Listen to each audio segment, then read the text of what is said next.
Hey, today we're going over the test review. I'm going to kind of do this quickly, so if you need to stop the video, please do so. Number one, what is the range of the data? So what we should do first is put it in order from least to greatest. We got 6, 8, 10, 15, 15, 19, oops, 20, 25, 29, 30, 37, and 62. Okay, so to find the range, you take your biggest number minus your smaller number. So 62 minus 6, that's going to give us D, 56. Number 2, what are the upper and lower quartiles of the data? So remember, you want to find the median, which in this case is between 19 and 20, and divide them into your two groups. So here, the lower quartile would be in between 10 and 15. So add them together, divide by 2, we're going to get 12.5. For the upper quartile, it'd be between these two. So 29 plus 30 divided by 2 is 29.5.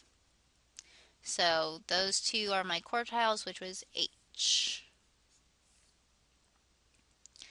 Number 3, what is the inner quartile range? You know how to find the range, but we're going to do it with our quartiles. So you take 29.5 minus 12.5, you get 17C.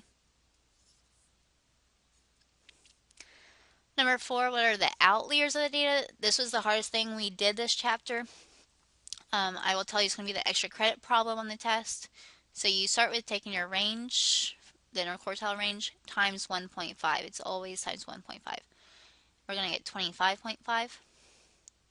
You then take your lower quartile, which was 12.5, and subtract it. 12.5 minus 25.5, we're going to get negative 13. It's okay to get negatives. You then take your upper quartile, 29.5, minus 25.5. I'm sorry, you're going to add it this time. And we're going to get 55. Okay, so I'm going to see, is there any number less than negative 13? No. My smallest number is 6. That's not less than negative 13. Is there a number bigger than 55? Yes, 62 is bigger than 55, so 62 is my outlier. Remember, an outlier is any number that is too small or too big compared to the rest of your data. Number 5, which of the following is an appropriate display to show the scores on a standardized test arranged in intervals? That's our key word. We didn't even go over bar graphs or line graphs. In this case, the answer is D, histogram. Remember, a histogram is like a bar graph, but the x-axis has intervals, which is why intervals went with histogram.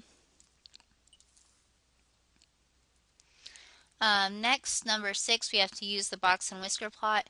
It says find the inner quartile range. So first you need to find your quartiles. So 20 and that's probably about 90. To find range, you subtract them. So you take 90 minus 20, which is 70. So F. Number 7, what percent of the homes were on the market more than 40 days? So on my box and whisker plot, I'm looking at all of this side. So this is kind of just process of elimination. It's not going to be 100% just because then this would be the entire graph, but we have this part over here. It's not 25% because this part is bigger than over here. And same thing for 50%. For it to be 50%, this would have to be the same size as this side. It would have to be cut in half. So it'd be C, 75%. Number 8, which price range has the least frequency? Well, looking for the smallest bar, which is this one. So that's 80 to 99. How many calculators cost less than $60? So we're finding any bar that is less than $60. So these first 3. You did not include this one because it has numbers bigger than 60. So add them together. 10 plus 11 plus 8 is going to be 29. C. Now on the back side, here we're given a graph. It said if the trend continues, how many cards will be created in 2014? Well, pay attention to your graph. It says thousandths, which means my answer should be in thousands. So it's not H or I. If we were to continue this graph, then in 2012, it would probably be about 18, but we care about 2014, so it's probably about 23,000. Number 11, I'll accept two answers. It says the mean is changing. It's going to be decreased, but the problem is it doesn't say how much is decreased. So there's my upper extreme, and if we're going to decrease that number, it means the mean is also going to decrease. So it's either A or B. Now, since it didn't say how much is decreasing, it's hard to say, but since this number is a lot bigger than all my others, it's probably going to decrease more than just slightly. So I put A, but like I said, I would accept either one just because it's a bad question. Number 12, they want to know the measures of variation. That's four things. You want to find your range, lower quartile, upper quartile, and inner quartile range. So start by putting them in order from least to greatest. Got 5.2, 8.4, 8.7, 8.8, 8.8, 8.9, 8.9 again, 9.1, 9.2, 9.3, 9.5, and 9.6. Okay, so we need to first find the range. That'd be 9.6 minus 5.2, which is 4.4.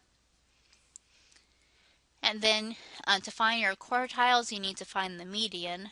Here the median would be between 8.9 and 8.9, so it goes right there. So here's my first group. My range is going to be in between 8.7 and 8.8. So add those two together, divide by 2,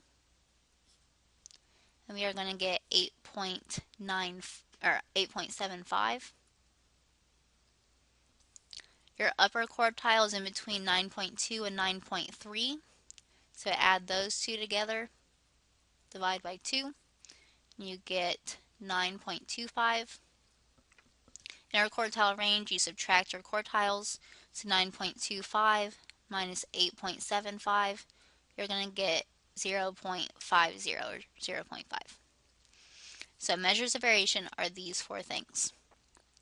Number 13, you need to draw a box and whisker plot. They give you the number line, but we need to still find the median, our lower extreme, upper extreme, and then we need the quartiles, which we have.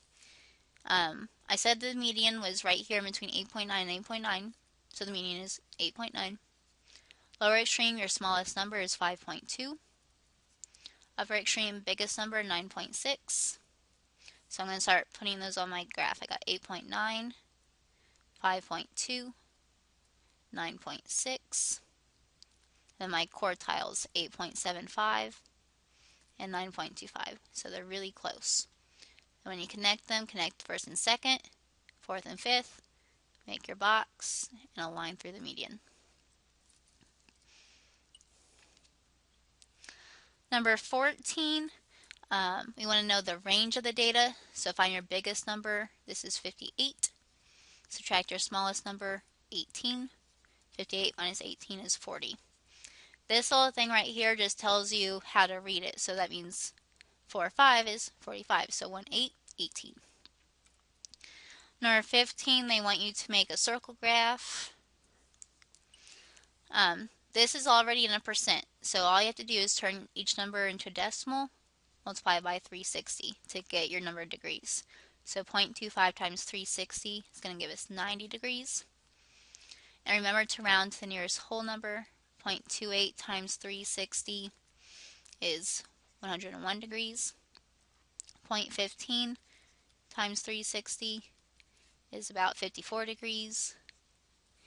And 0.32 times 360 is about 115 degrees. So start by making your radius. 90 degrees is going to be a right angle, so go straight up. I'm going to abbreviate, that's B for basketball, 25%. Please make sure you label on the test. Football was 28%, 101 degrees, so it's just a little bit bigger than what I just made. So F for football, 28%. Next we have 54 degrees and 115 degrees. So that's going to be about like that. So volleyball was this bigger one. That didn't turn out very well. Okay, so this is volleyball, which was 32%. And this was golf, which was 15%. Okay, and that's it.